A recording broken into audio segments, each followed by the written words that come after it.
Primus smiled cruelly as he shot the human diplomat in the chest, unaware that murdering Chris Adams would become his greatest regret, his life soon to be cut short. Chris slumped forward onto the polished obsidian table, dark red blood pooling beneath his head. The Iconian High Counselor leaned back with a smug grin, assured of his species' superiority. He envisioned the Iconian war fleet bombarding defenseless human colonies, slaughtering millions. Unbeknownst to him, Earth had been holding back. These arrogant aliens had gone too far, awakening a sleeping giant, unaware of humanity's true military capabilities. The Iconians were about to learn what happens when humanity's wrath is provoked. They would discover the peril of underestimating humans. Chris Adams, the murdered diplomat, had been humanity's last olive branch, its final attempt at peace. The 32-year-old had traveled to the Iconian homeworld for a crucial summit meeting, a desperate bid to deter the increasingly aggressive aliens. For months, the Iconians had threatened the human colonies near their territory, making outrageous demands. They insisted the colonies be abandoned, the land ceded to their empire. But the colonies were under the sacred protection of the Earth Alliance, and humans would rather die than leave their homes. They would fight to the last man to defend their families. That was what Chris had tried to convey at the summit, but the Iconians wouldn't listen. Primus, Chris's alien counterpart, had escorted him into the meeting with a whispered threat, boasting of Iconian technological supremacy. The High Counselor sneered at Chris's refusal to surrender the colonies, claiming that the mighty Iconian fleet would crush humanity like insects. Chris remained calm, issuing one last warning that they were underestimating humankind. Enraged by his defiance, they executed him on the spot. Chris was dead, and now the Iconians would pay, facing the unrestrained might of the human war machine.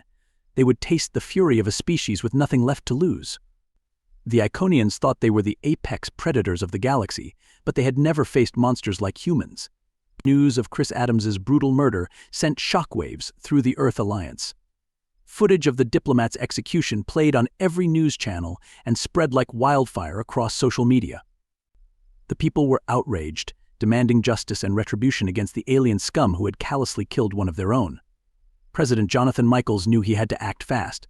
He called for an emergency press conference, his weathered face grim as he strode to the podium. The old soldier had seen his share of battles, but this was unlike anything he had faced before, an all-out war with a hostile alien species. Gripping the sides of the podium, his knuckles white, he addressed the nation. "My fellow humans, today we mourn the loss of Chris Adams, a brave man who died serving his people. But more than that, we face a grave new threat. The Iconians have made it clear they intend to destroy us. They want our colonies, our resources, our lives, but we will not let them have them." The president paused, letting his words sink in. What the Iconians didn't know is that Chris Adams was more than just a diplomat. He was a highly trained operative equipped with a special neural implant that transmitted everything he saw and heard back to Earth. We have recordings of the Iconians threatening Chris and then murdering him in cold blood. We also captured critical intel on their military capabilities and fleet movements. He straightened his shoulders, his voice hardening with resolve. "I am therefore ordering the full mobilization of Earth's military forces. We are now at war with the Iconian Empire. We will avenge Chris Adams and protect our colonies at all costs. The Iconians think we're weak, that we'll be easy prey, but they're about to find out how wrong they are. Humanity will prevail." The people cheered, rallying behind their leader as the machinery of war rumbled to life. Factories worked overtime to churn out ships, tanks, and weapons. Soldiers trained harder than ever before, preparing for the battles to come. Earth was ready to unleash the full might of its advanced war machine on the Iconian homeworld. Primus strutted into the High Counselor's chamber, still riding high off executing the pathetic human. "I put that Terran dog down," he boasted. Did you see the look on his face? The High Counselor grinned, baring his sharp teeth. "You've done well, Primus. We'll make an example of the humans, teach the galaxy what happens to those who defy us. I'm promoting you to Fleet Commander. You will lead the invasion of the human colonies. Wipe them out, all of them." Primus saluted, his chest swelling with pride. "It will be my pleasure. The human colonies will burn. Their people will be slaves or corpses. Soon, the Iconian flag will fly over every world." As the mighty Iconian armada approached the first human colony, Primus was already savoring his impending triumph. The primitive apes would be no match for Iconian warships. This would be quick and easy, but suddenly, alarms blared across the fleet as strange contacts appeared on their sensors. Human ships, dozens of them, had materialized out of nowhere around the colony. The Terran craft seemed to shimmer into existence as their cloaks disengaged. Primus gaped in disbelief. How could the humans have such advanced stealth technology? They weren't supposed to be this capable. Cold fear crept down his spine as the Earth fleet moved to engage. The Iconians had gravely underestimated their enemy, and now they would pay the price. The Earth Alliance warships materialized around the human colony, their advanced cloaking technology disengaging to reveal a formidable fleet. The human vessels bristled with cutting-edge weaponry, the likes of which the Iconians had never seen. Primus's eyes widened in shock as the first volley of energy beams lanced out from the Earth ships, slicing through the Iconian shields like they were made of paper. The Iconian ships shuddered under the onslaught, their hulls buckling and fracturing as the relentless barrage continued. Explosions blossomed across the Iconian fleet, the once proud warships reduced to shattered husks in mere moments. Alarms blared on the bridge of Primus's ship as damage reports flooded in, painting a grim picture of the fleet's deteriorating state. Primus slammed his fist on the console, his earlier confidence evaporating. All ships, fall back. Regroup at the designated coordinates. He turned to his tactical officer, his voice tight with barely restrained anger. Analyze their weapons and find me a way to counter them. The humans shouldn't have this kind of technology. As the battered Iconian fleet limped away from the colony, a small, sleek vessel detached from the Earth Alliance formation. The Spectre infiltration team, led by Captain Jason Reynolds, deftly maneuvered their ship towards the Iconian command vessel, their approach marked by advanced stealth systems. Jason's jaw clenched as he thought of Chris, his friend and comrade, murdered in cold blood by the Iconians. The Spectres had a mission: capture high-value targets. On the Iconian command ship, Jason Reynolds and his team fought their way towards the bridge, the ship's elite guards falling before the Spectre's onslaught.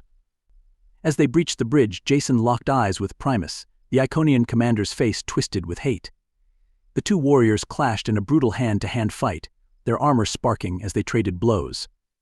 Primus sneered, his words dripping with venom. Your friend Chris died like a coward, begging for his life. We were always going to invade your pathetic species.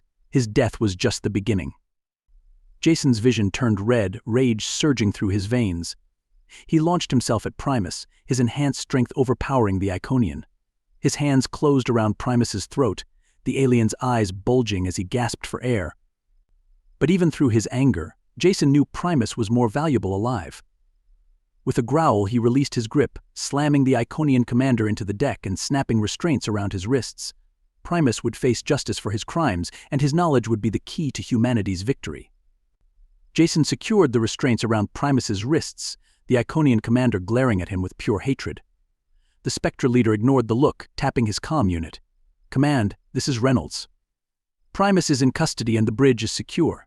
I repeat, we have control of the Iconian command ship. There was a crackle of static before a voice responded. Excellent work, Captain. We'll inform the fleet immediately.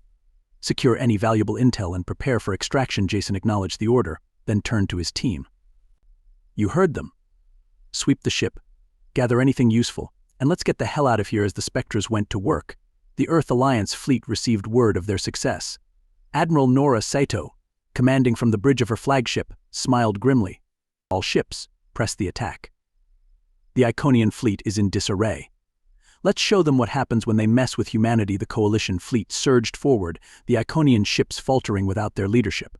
Earth Alliance vessels and those of their allies tore into the enemy ranks, their advanced weapons cutting swathes of destruction. The Iconians, once so arrogant, fled before the onslaught. The battle raged on, the coalition pushing the Iconians back to their homeworld. But as they approached the planet, they were met with a daunting sight: a massive planetary shield encased the globe, shimmering with energy. Orbital weapon platforms bristled with cannons and emplacements, ready to repel any attack. Admiral Saito frowned, studying the readouts. A frontal assault would be costly, even with their advanced technology. They needed another way. She opened a channel to the Spectre team who had just returned from the Iconian command ship. Captain Reynolds, we have a situation. The Iconian homeworld is heavily defended. We need to neutralize those defenses, but an orbital bombardment would result in heavy casualties. I'm open to suggestions. Jason thought for a moment, then replied, Admiral, the data we pulled from the command ship might have something. Give us a moment to analyze it. The Spectres pored over the stolen intel, looking for any weakness in the Iconian defenses. Finally, their tech expert spoke up. I've got something. There's a vulnerability in the shield's power grid, a critical junction deep beneath the planet's surface. If we could get a team in there to sabotage it, the shield would collapse. Jason nodded, a plan forming in his mind. Admiral, we found a way. We'll need a team of engineers and some Spectre support. If we can infiltrate this power facility and disable the grid, the shield will fall. Then the fleet can move in. Admiral Sato agreed, and preparations began. A crack team of Earth Alliance engineers was assembled, their skills honed by years of experience. The Spectres would accompany them, providing security and tactical support. The infiltration team covertly landed on the Iconian homeworld, slipping past sensor nets and patrols. They made their way to the entrance of the underground power facility, a heavily guarded structure of reinforced metal. The Spectres moved in first, their stealth suits rendering them nearly invisible. They silently dispatched the guards, clearing the way for the engineers. The team entered the facility, moving quickly towards the central power junction. But as they approached their target, alarms began to blare. A hidden security system had detected their presence, alerting the facility's defenders. The engineers worked frantically to sabotage the power grid, while the Spectres took up defensive positions. A contingent of Iconian soldiers, led by a ruthless commander named Zeus, bore down on their position. Plasma bolts filled the air as the two sides clashed, the Spectres fighting with grim determination to buy the engineers time. Despite their advanced weapons and training, the Spectres were slowly being pushed back. Zeus and his soldiers were relentless, driven by a fanatical loyalty to the High Council. Just as it seemed the humans would be overwhelmed, a new group entered the fray. A band of Iconian rebels, armed and armored, attacked Zeus's flank. The rebel leader, a charismatic figure named Caius, called out to the Spectres, "We're on your side. We want an end to this war, an end to the High Council's tyranny." With the rebels' help, the tide of battle turned. The Spectres and their newfound allies drove back Zeus's forces, giving the engineers the precious minutes they needed. With a final burst of sparks, the power junction overloaded, and the planetary shield flickered and died. On the bridge of her flagship, Admiral Sato watched as the shield collapsed. She opened a channel to the Iconian High Council, her voice filled with steely resolve. "Your defenses are gone, and your fleet is in ruins. Surrender now, or face the consequences." In the halls of the Iconian government, the High Council members argued and bickered, their unity shattered by the sudden turn of events. Some called for a final stand, but others, seeing the futility, pushed for surrender. In the end, faced with the prospect of annihilation, the High Council agreed to lay down their arms and negotiate a peace treaty. On the surface of the Iconian homeworld, Jason Reynolds and Caius stood side by side, watching as the Earth Alliance ships landed, bringing diplomats and peacekeepers. The war was over, but the hard work of rebuilding and forging a lasting peace was just beginning. The two warriors, once enemies, now stood united in their hope for a better future. Earth Alliance soldiers secured key locations across the Iconian homeworld, as the rebel forces worked to maintain order. Primus found himself dragged in chains before a hastily assembled war crimes tribunal. He glared defiantly at the judges, a mix of human and Iconian officials. The proceedings were swift but thorough, evidence piling up against Primus and the High Council. Recordings from Chris Adams's neural implant played, damning in their clarity. Primus's own boasts of the planned invasion sealed his fate. The tribunal delivered their verdict. Primus and the surviving High Council members were sentenced to life imprisonment on a remote penal colony, their power stripped away forever. Caius, the rebel leader, stepped forward to address the Iconian people. He spoke of a new era of peace and cooperation, of a government that would work for the benefit of all. The Iconians, weary of war and deception, rallied behind him. On Earth, a memorial service was held for Chris Adams. Dignitaries from across the galaxy came to pay their respects. President Michaels spoke of Chris's bravery and sacrifice, but it was Jason Reynolds, Chris's closest friend, who delivered the eulogy. Jason's voice shook as he stood at the podium. Chris believed in the power of understanding, in the strength of unity. He gave his life for these ideals. Let us honor him by striving to build a galaxy where such sacrifices are no longer necessary. As the service ended, a shocking revelation came to light. Iconian rebels, combing through the High Council's secret files, discovered the existence of an ancient AI called Nexus. This AI, a relic of a long-dead race, had been subtly guiding the Iconians for centuries, pushing them toward conquest.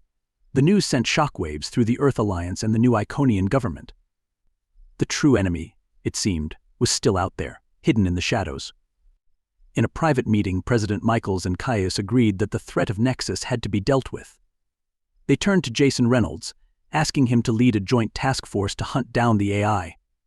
Jason accepted the mission, his jaw set with determination. He knew it wouldn't be easy, but he owed it to Chris to see this through. The story ended with Jason standing alone at Chris's grave, his hand resting on the cold stone. "I won't let you down, buddy," he whispered. "No matter what it takes, I'll finish what you started." He turned and walked away, ready to face the unknown challenges ahead. The fight for peace, it seemed, was only just beginning. Gather intel and make the Iconians pay for what they had done.